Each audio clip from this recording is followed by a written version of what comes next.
నమస్కారాలండి. ఈ మధ్య జరిగిన ఎన్నికల్లో పరాజయం జగన్మోహన్ రెడ్డి గారికి వచ్చింది. కానీ వారు కోట్లాది రూపాయలు సంక్షేమ కార్యక్రమాలు పేదవారికి ఆక్సిజనించిన ముఖ్యమంత్రి ఎవరంటే జగన్మోహన్ రెడ్డి గారు. దేశంలో ఇటువంటి పథకాలు పెట్టిన ఏ ముఖ్యమంత్రి కూడా సాహసించలేదు. అటువంటి సాహసం మా జగన్మోహన్ రెడ్డి గారు చేశారండి. కానీ ప్రజలు ఎందుకు రిసీవ్ చేసుకోలేదు అనేది నా ప్రశ్న. సంక్షేమం కన్నా అభివృద్ధి మీద ఇంట్రెస్టా, లేకపోతే వీరు పెట్టిన సంక్షేమ పథకాలను మించిపోయి ఎదుటి పార్టీ వారు పెట్టడం వల్ల అటు మొగ్గారా అన్నది పెద్ద ప్రశ్న అండి. సంక్షేమ పథకాలకి ప్రజలు ఓటైనప్పుడు రాబోయే రోజుల్లో ఏ ముఖ్యమంత్రి కూడా సంక్షేమ పథకాల జోలికి వెళ్లకుండా ఉండే వాతావరణం ప్రజలు కల్పించారని అనుకుంటా ఉన్నాను. అయినా కూటమి నాయకులు గెలిచినందుకు వారందరికీ శుభాకాంక్షలు తెలియజేస్తా ఉన్నాను. గతంలో పవన్ కళ్యాణ్ గారి గురించి నేను ఒక సవాలు విసిరానండి. పిఠాపురంలో ఓడించి పంపకపోతే నా పేరు మార్చుకుంటాను పద్మనాభరెడ్డిగా అని చెప్పడం జరిగిందండి. ఓటమి చెందాను. అన్న మాట ప్రకారంగా నా పేరు పద్మనాభరెడ్డిగా మార్చమని చెప్పేసి గెజిట్ పబ్లికేషన్ కోసం పేపర్స్ అన్నీ రెడీ చేసుకున్నానండి.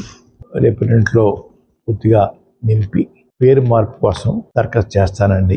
ఆల్రెడీ అన్ని ఫిలప్ అయిపోయి ఇంకా తర్వాత ఉంటే చూసుకుని వారు మీద విసిరిన సవాల్కి నేను ఓటమి చెందాను కాబట్టి, చెందితే పద్మనాభరెడ్డిగా మార్చుకుంటా అని చెప్పి అన్నాను కాబట్టి ఆ మాటకి నేను కట్టుబడి ఉన్నాను.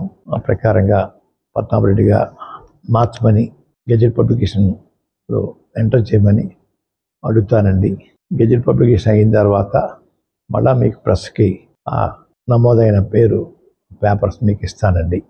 మాటికి ప్రతి ఒక్కరూ ఉప్మా పద్మనాభం అంటున్నారండి. అంటే నేను ఉప్మా కాఫీ మర్యాద చేయటం తప్పన్నట్టుగా, లేదంటే చాలా చీప్గా వారి దృష్టిలో ఉందో నాకు తెలియట్లేదు.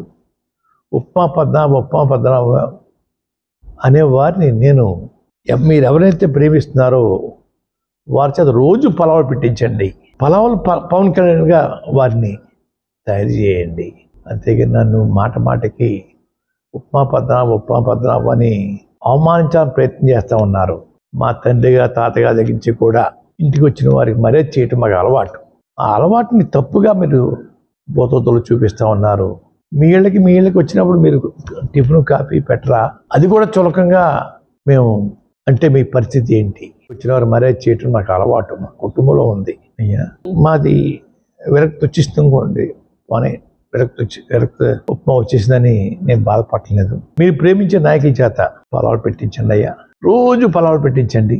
అవకాశం ఉంటే జలసాపాన్ని కూడా ఇప్పించండి అయ్యా. వారు ప్రేమించే వారికి నేను విజ్ఞప్తి చేసుకుంటా ఉన్నాను. రాజకీయ నడక జగన్మోహన్ రెడ్డి గారితోటే ఉంటుంది, వారి వెనకాలే నేను నడుస్తాను అని చెప్పి మరొకసారి జగన్మోహన్ రెడ్డి గారు చేపట్టిన పథకాలని గౌరవించిన ప్రజలకి బాధతో చెప్పేది, మీరు మీకోసం కష్టపడ్డ జగన్మోహన్ రెడ్డి గారిని గౌరవించకపోవడం అనేది చాలా బాధాకరమని ప్రజలందరికీ తెలియజేసుకుంటున్నాను.